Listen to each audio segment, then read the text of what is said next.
So who have you got on today? I've got Nadia Sawalha. She is such a pocket rocket. Loose women. I mean, she has got something to say on pretty much anything. So I can't wait to find out who is there when she gets back home.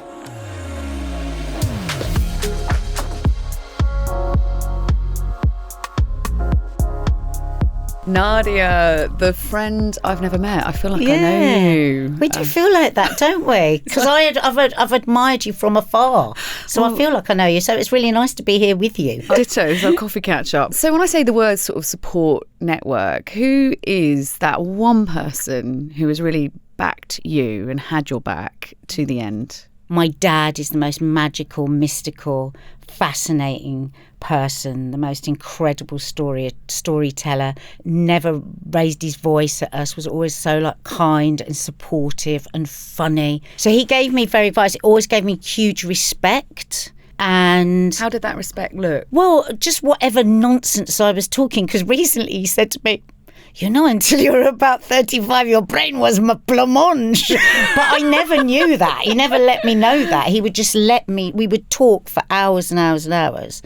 And he would always be my champion. So, and my mum, very different, she was brought up in Epsom. My dad's Jordanian.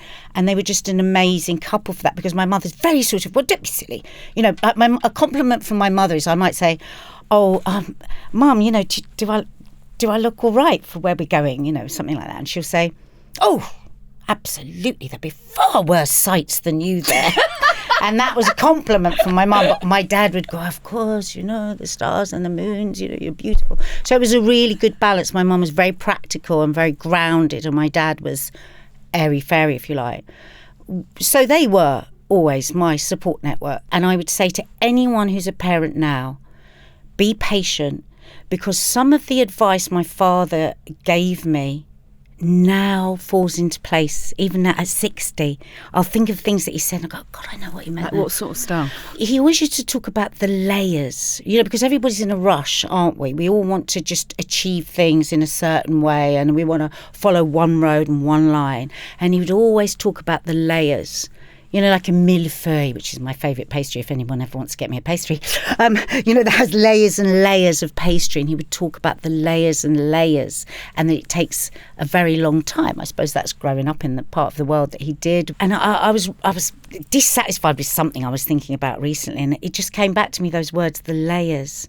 And life has turned out for me through many, many layers. And I think there is a point where my dad's 92 now. They live next door to me, my parents. Do they? Yeah. And what a gift. It is such a gift. And my husband, the more we're together, we've been over 20 years, I see so many similarities, so they're so different, that I was able to find. Well, it's like your dad's the foundation of the millefeuille, if we're going to... Yes, is it millefeuille? Millefeuille. Millefeuille. The millefeuille. And then your husband's one of the layers? Maybe he's the custard cream in the middle. We're still layering. So the men in your life, and obviously your mother as well, feel like the foundations of kind of who you've become and how you've got to where you've got to. I can't believe you've just said that. I'm really, really shocked, because I've not thought of it like that. I think as you get older with those layers, I've certainly found this. I found myself, I was a horrendous teenager, and now I'm a really loving daughter who's hurtling back to my mum and dad to say thank you for everything you did. How do you hold those that have held you? As I say, my parents live next door, 93 this year and 87, my mum, and they still totally look after themselves. I was having a go at my mum because she'd got the bus up to the doctor. I said, what are you doing getting the bus?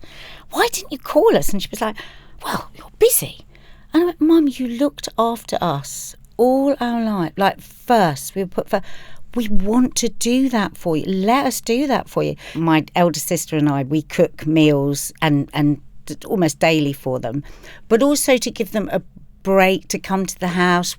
My daughter sings, we sing. It's always around food. That's my love language, if you like. I love them through food and through time, giving people time, I think.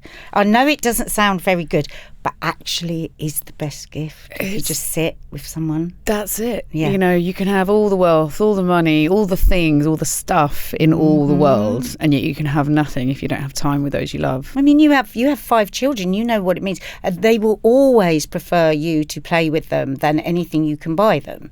And the day we die, all that matters is who we've loved and how we've been loved back. How have those foundations that your parents sort of built for your milfoy, how have they kind of shaped your career and everything that you've done? How has it made you go about the world? I'm a very odd one because I've never had a plan for anything. And you do not strike me as someone who doesn't have a plan. Oh, no, I've never. I am shocked. Oh my God, are you going to say I look like I've got a plan? No, I feel like there is a plan. Oh, no, there's no plan. A very human plan, but there's a plan. No plan for career or life. Everything. How I've do you have fallen this in. success without a plan? I don't know. I think maybe I just fall in and out of things. I think I really love people. Yeah. So, I left school at 15 and I just headed off on my own. And that's quite a big thing. So, like, what happened It was a big then? thing. My parents looked at me and said, she could go off the rails. Were you even on the rails to start with? No, not really. They said, what you need is to just fly. You need to be free. Because if you're really contained, you're going to go nuts. So I just fell around doing things. I was just like, I wanted to be a nurse. Then I've never really known what I've wanted to do. I kind of fell into acting, and then I fell out of acting into presenting. And now, I wanted to be a social media sensation in my 50s and 60s. And just as a bit of a laugh, I said that. And now I'm like, I do so much social media. So there's never been a plan. It's a big question that a lot of people always ask. What sort of advice has really stuck with you since maybe that moment you left school at 15 and charted this path? One of the things that my father said, the Sawalha mind is like the butterfly, flitting from flower to flower, feeding on the nectar. But sometimes it would be good if we were more of a bee.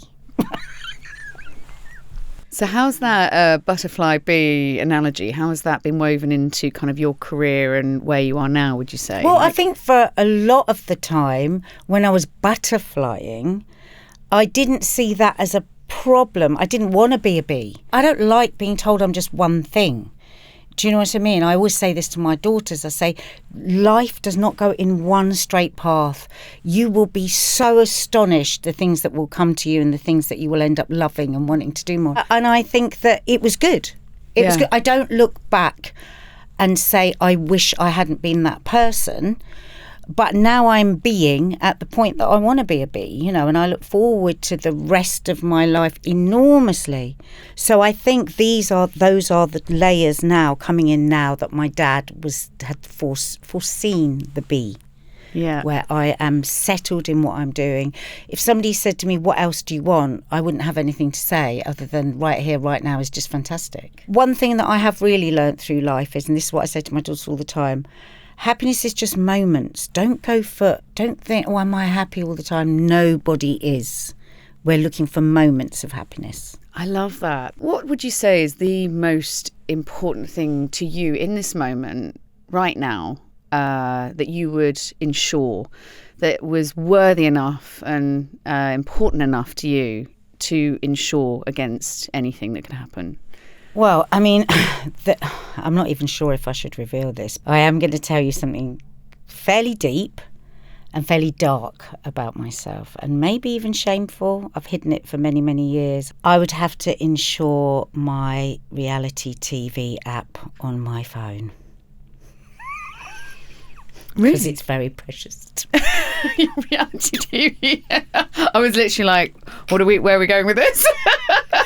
Because the world is crazy, right? What I need to do is empty out my brain and just go, because I'm very full on from the minute I wake up, and I'm, there's a lot going on.